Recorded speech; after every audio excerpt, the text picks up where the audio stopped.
Assalamualaikum warahmatullahi wabarakatuh. Halo semuanya, kami dari kelompok 9 dari mata kuliah Perencanaan dan Pengendalian Pemasaran yang beranggotakan saya sendiri atau Nova Priyadi. Kemudian ada rekan-rekan saya yang lain.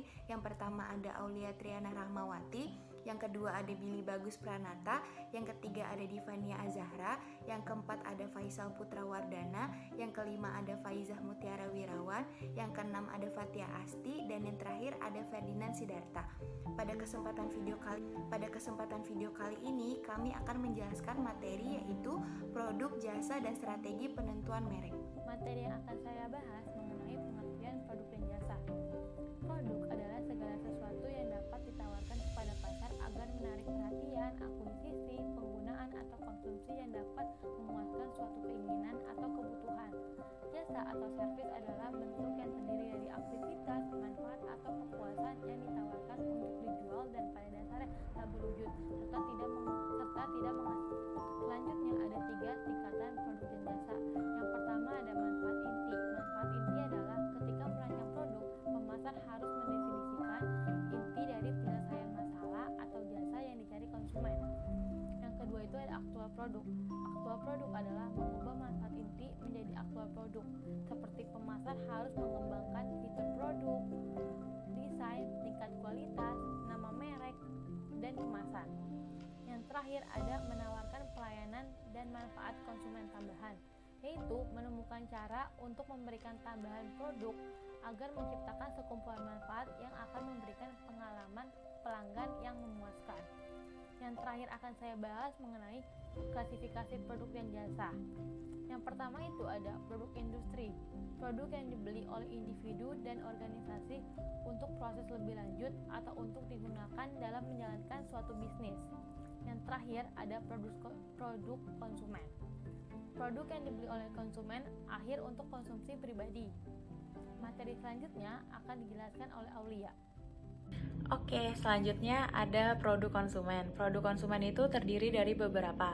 Nah, yang pertama itu ada produk kenyamanan. Produk kenyamanan itu jenis produk konsumen yang biasanya berharga murah dan ditempatkan di banyak lokasi. Selanjutnya ada produk belanja. Produk belanja itu produk konsumen yang biasanya dibandingkan dengan atribut-atribut seperti kualitas dan harga. Nah, selanjutnya ada produk khusus. Produk khusus itu barang yang dianggap unik oleh konsumen dalam satu atau beberapa karakteristik termasuk identifikasi merek. Dan selanjutnya ada produk yang tidak dipikirkan. Produk yang tidak dipikirkan itu barang yang tidak diketahui konsumen atau barang yang biasanya tidak dipikirkan konsumen untuk dibeli. Sebagian besar inovasi baru tidak terpikirkan sampai konsumen tidak menyadarinya. Nah, selanjutnya ada produk industri. Produk industri itu barang industri merupakan barang-barang yang dipakai atau dikonsumsi oleh industriawan atau konsumen antara ataupun konsumen bisnis untuk keperluan lain selain dikonsumsi secara langsung. Diantaranya adalah pertama untuk diubah. Untuk diubah itu berarti diproduksi menjadi barang lain yang kemudian akan dijual kembali oleh produsen. Nah, yang selanjutnya itu untuk dijual kembali oleh pedagang tanpa dilakukan transformasi fisik terlebih dahulu atau proses produksi. Kemudian, berdasarkan peranannya, barang industri dapat diklasifikasikan atas proses produksinya dan biaya relatifnya. Setidaknya terdapat juga kelompok barang industri yang dapat dibedakan menjadi 3 jenis, yaitu yang pertama ada material and parts, yang kedua ada capital items, dan yang ketiga ada supplies and service. Keputusan produk dan jasa. Pemasaran membutuhkan keputusan produk dan jasa menjadi 3 tingkatan, yaitu yang pertama keputusan produk dan jasa individual, yang kedua keputusan lini produk, yang ketiga keputusan bauran produk. 1. Keputusan produk dan jasa individual. Dalam pengembangan dan pemasaran produk dan jasa individual akan memusatkan perhatian pada keputusan tentang yang pertama atribut produk, yang kedua kemasan, yang ketiga jasa pendukung produk, yang keempat penetapan merek, dan yang terakhir adalah pelabelan. Yang kedua ada keputusan lini produk. Lini produk atau produk line adalah kelompok produk yang berhubungan erat karena kelompok produk tersebut berfungsi dengan cara yang sama, dijual kepada kelompok pelanggan yang sama, dipasarkan melalui tipe gerai yang sama, atau mempunyai kisaran harga yang sama. Perusahaan dapat memperpanjang lini produknya dalam 2 cara, yaitu dengan perluasan lini atau dengan pengisian lini. Yang ketiga ada keputusan bauran produk. Bauran produk atau portofolio produk terdiri dari semua lini produk dan barang yang dijual oleh penjual tertentu. Bauran produk mempunyai 4 dimensi penting. Yang pertama ada lebar, panjang, kedalaman, dan konsistensi. Organisasi, orang, tempat, dan ide. Organisasi sering melaksanakan kegiatan untuk menjual organisasi itu sendiri. Pemasaran organisasi terdiri dari kegiatan yang dilaksanakan untuk menciptakan, memelihara, atau mengubah sikap dan perilaku pelanggan sasaran terhadap organisasi. Orang juga bisa dianggap sebagai produk. Pemasaran orang terdiri dari kegiatan yang dilaksanakan untuk menciptakan, memelihara, atau mengubah sikap atau perilaku terhadap orang tertentu. Pemasaran tempat melibatkan kegiatan yang dilaksanakan untuk menciptakan, memelihara, atau mengubah sikap atau perilaku terhadap tempat tertentu. Ide juga bisa dipasarkan. Dalam salah satu arti, semua pemasaran adalah pemasaran sebuah ide, baik itu ide umum ataupun ide khusus. Sifat dan karakteristik jasa. Nah, perusahaan itu harus mempertimbangkan kembali 4 karakteristik jasa ketika merancang suatu program pemasaran. Nah, sifat yang pertama itu adalah jasa tidak berwujud. Artinya, jasa itu tidak dapat diraba, dicium, atau didengar sebelum jasa itu dibeli. Kemudian yang kedua, jasa itu tak terpisahkan. Artinya, barang-barang fisik diproduksi, lalu disimpan, kemudian dijual dan dikonsumsi kemudian hari. Yang ketiga, ada variabilitas jasa. Artinya, kualitas jasa itu bergantung pada siapa yang menyediakan jasa itu dan kapan, di mana, dan bagaimana jasa itu disediakan. Lalu yang keempat, jasa dapat musnah. Artinya itu jasa tidak dapat disimpan untuk dijual atau digunakan beberapa saat kemudian. Jadi pemasaran untuk perusahaan jasa yang pertama ada rantai laba jasa. Perusahaan jasa memahami rantai laba atau disebut juga dengan service profit chain yang menghubungkan laba perusahaan ke jasa dengan karyawan dan kepuasan pelanggan. Nah, rantai ini terdiri dari 5 hubungan. Yang pertama itu kualitas jasa internal, kemudian karyawan jasa yang puas dan produktif, nilai jasa yang lebih besar, pelanggan yang puas dan setia, dan yang terakhir laba dan pertumbuhan jasa yang sehat.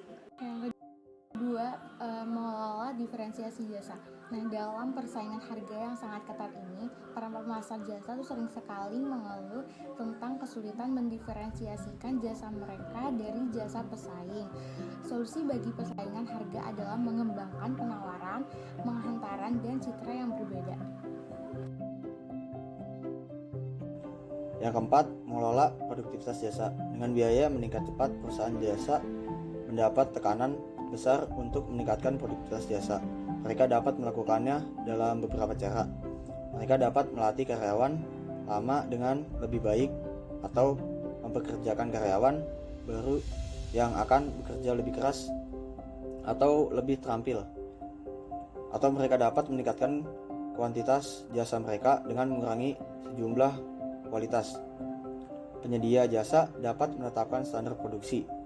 Terakhir, penyediaan jasa bisa dipergunakan kekuatan teknologi. Selanjutnya ada strategi penetapan merek. Membangun merek yang kuat.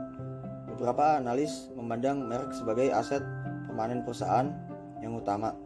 Merek lebih dari sekedar nama dan lambang merek, berbentuk segala arti, produk atau jasa bagi konsumen. Jadi merek harus dikembangkan dan dikelola. Selanjutnya ada ekuitas merek. Ekuitas merek adalah elemen kunci dalam hubungan perusahaan dari konsumen. Merek yang kuat memiliki ekuitas merek yang tinggi. Nilai suatu merek berdasarkan beberapa kuat merek tersebut. Mempunyai loyalitas merek berdasarkan konsumen akan merek, kualitas yang dipersepsikan, asosiasi merek, dan berbagai aset lainnya seperti paten, merek dagang, dan hubungan jaringan distribusi.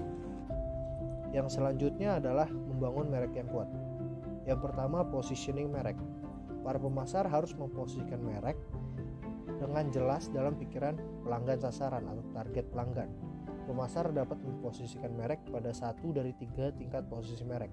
Pada tingkat rendah, mereka dapat memposisikan merek pada atribut produk. Pesaing dapat dengan mudah meniru atribut produk tersebut. Dan yang lebih penting lagi, pelanggan tidak lagi tertarik dengan atribut semacam itu. Mereka lebih tertarik pada apa yang dapat dilakukan atribut untuk mereka. Yang selanjutnya adalah pemilihan nama merek. Nama yang baik itu bisa sangat menambah keberhasilan produk, tetapi untuk menemukan nama yang baik dan cocok tersebut adalah hal yang cukup sulit. Pencarian nama merek bisa dimulai dengan tinjauan seksama terhadap produk dan manfaatnya, pasar sasaran, dan strategi pemasaran yang diajukan. Setelah itu, penamaan nama merek menjadi bagian ilmu dan seni, serta ukuran insting. Selanjutnya, saya akan menjelaskan ciri-ciri pemilikan nama merek. Ciri-ciri yang diinginkan atas suatu nama merek adalah sebagai berikut. Yang pertama, nama merek harus mencerminkan tentang manfaat dan kualitas produk yang ditawarkan. Yang kedua, nama merek harus mempunyai ciri khas. Ketiga, nama merek harus didaftarkan dan memiliki kekuatan hukum. Yang keempat, nama merek harus mudah dieja, dikenali, dan diingat. Yang terakhir, nama merek harus mudah diterjemahkan ke dalam bahasa asing. Sponsor merek mempunyai 4 pilihan sponsor. Yang pertama, merek produsen, merek pribadi, pemberian lisensi, dan co-branding. Pengembangan merek dalam hal ini perusahaan dapat memperkenalkan yang pertama perluasan lini, yang kedua perluasan merek, ketiga multi merek atau aneka merek, dan yang terakhir merek baru. Mengelola merek. Perusahaan harus selalu mengelola merek mereka secara cermat. Pertama, positioning mereka harus terus dikomunikasikan kepada konsumen. Positioning merek tidak akan bertahan lama kecuali semua orang di dalam perusahaan selalu menghidupkan merek tersebut. Dan juga perusahaan harus selalu mengaudit kekuatan dan kelemahan merek mereka. Nah, berikut ini adalah produk dan jasa dari mie sedap. Mie sedap adalah merek mie instan yang diproduksi oleh Wings Food dan produk mie instan populer kedua di Indonesia yang diluncurkan pada tahun 2003. Nah, selain di Indonesia, mie sedap juga dijual di luar negeri seperti di Malaysia dan di Nigeria. Dalam waktu yang relatif tidak terlalu lama, merek ini telah mampu menjadi jagoan dalam meraih The Most Valuable Brand tahun 2004. Pada tahun 2019, mie sedap mengeluarkan varian baru di bawah lini mie sedap selection, yaitu mie sedap goreng Korean spicy chicken. Nah, sejak diperkenalkan pertama kali di festival musim panas tahunan terbesar di Indonesia, atau disebut juga dengan We The Fest 2019, mie sedap goreng Korean spicy chicken seketika menyita perhatian dan disambut secara positif, khususnya para milenial dan K-popers. Terbukti, mie instan ala Korea ini tercatat habis terjual dalam waktu 1 minggu sejak dirilisnya. Meski baru muncul pada tahun 2003, aksi promosi gencar mie sedap mampu menarik perhatian konsumen mie instan. Melalui mie sedap, Wings mencoba menyasar pasar makanan siap saji ini melalui aksi promosi yang terhitung gencar. Gaung promosi mie sedap seolah menjadi fenomena baru bagi para penikmat mie agar berkesempatan mencicipi produk mie keluaran PT Sayap Mas Utama. Universitas Sumatera Utara menurut Rudi Bonardi, selaku manajer promosi Wings Group, menjelaskan terjunnya Wings ke produk mie instan didasari 2 hal, yaitu yang pertama, sebagai perusahaan consumer good, maka pihaknya merasa perlu mengembangkan produk makanan dan bukan makanan. Dan yang kedua, konsumsi mie instan di Indonesia dibanding dengan negara lain seperti di Malaysia, Thailand, dan Nigeria masih sangat kecil. Namun, perlahan mulai menjadi kebudayaan bangsa ini, sehingga masih banyak pasar yang menjanjikannya. Demikianlah hasil video materi dari kelompok 9. Semoga video yang kami sampaikan dapat bermanfaat bagi banyak orang, dan mohon maaf jika masih terdapat kekurangan di dalam video kami. Terima kasih atas perhatiannya. Wassalamualaikum warahmatullahi wabarakatuh.